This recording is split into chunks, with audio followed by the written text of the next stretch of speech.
সত্যি বলতে কি, কথা বলার মতো মানসিক অবস্থাতে আজকে নেই। তারপরেও মুখ্যমন্ত্রী মমতা বন্দ্যোপাধ্যায়কে আজকে ধন্যবাদ জানাতে খুব ইচ্ছে করছে। না, হেয়ালি করে নয়, প্রকৃত অর্থেই একদম মন থেকে তাকে ধন্যবাদ জানাতে ইচ্ছে করছে। তার কারণ আজকে উনি যেভাবে নিজের মুখোশটা নিজেই খুলে রাখলেন, এটা হয়তো আমরাও কল্পনা করিনি। আমরা জানতাম তার মুখোশ খুলবে, কিন্তু আজকে তিনি যেভাবে নিজের মুখোশ নিজে খুললেন, নিজের প্রকৃত রূপ এই মানুষের সামনে তুলে ধরলেন, তার জন্য সত্যি সত্যি আজকে মুখ্যমন্ত্রী মমতা বন্দ্যোপাধ্যায়কে আন্তরিকভাবে ধন্যবাদ জানাচ্ছি।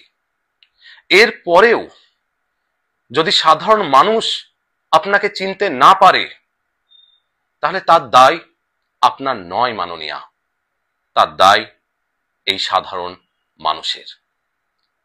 আপনি সাংবাদিক সম্মেলন করে যেখানে আপনি পরিষ্কারভাবে বলছেন যারা দুর্নীতি করে চাকরি পেয়েছে সুপ্রিম কোর্টের অর্ডারে, তারা এই আগত পরীক্ষায় বসতে পারবে না।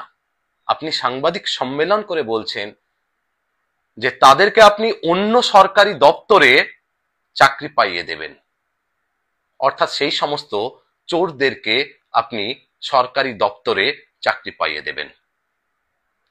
তারপরেও যদি মানুষ বুঝতে না পারে যে আপনি কার, তার দায় কি আপনার?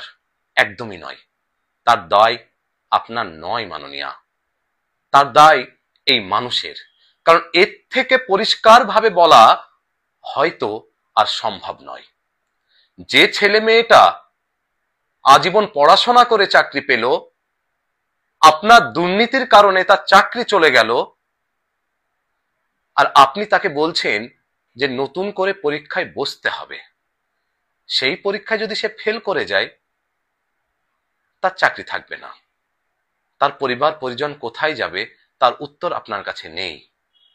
কিন্তু যে দুর্নীতি করে চাকরি পেল, তার চাকরির নিশ্চয়তাটা আপনার কাছে আছে, আপনি নিজেই বলছেন। তাহলে আপনি কার? মেধার, পড়াশোনার, যোগ্যতার একদিকে, না অন্যদিকে যারা চুরি করে পেয়েছে তাদের, চোরেদের?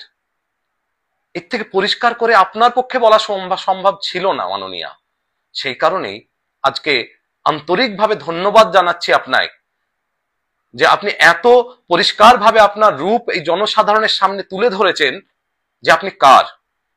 সত্যি বলছি, এর পরেও যদি এই সমাজ, এই সাধারণ মানুষ, এই রাজ্যবাসী যদি আপনাকে বুঝতে না পারে, আপনাকে চিনতে না পারে যে আপনি কার, আপনি কাদের জন্য রয়েছেন, তার দায় আপনার নয়, কোনোভাবেই আপনার নয়।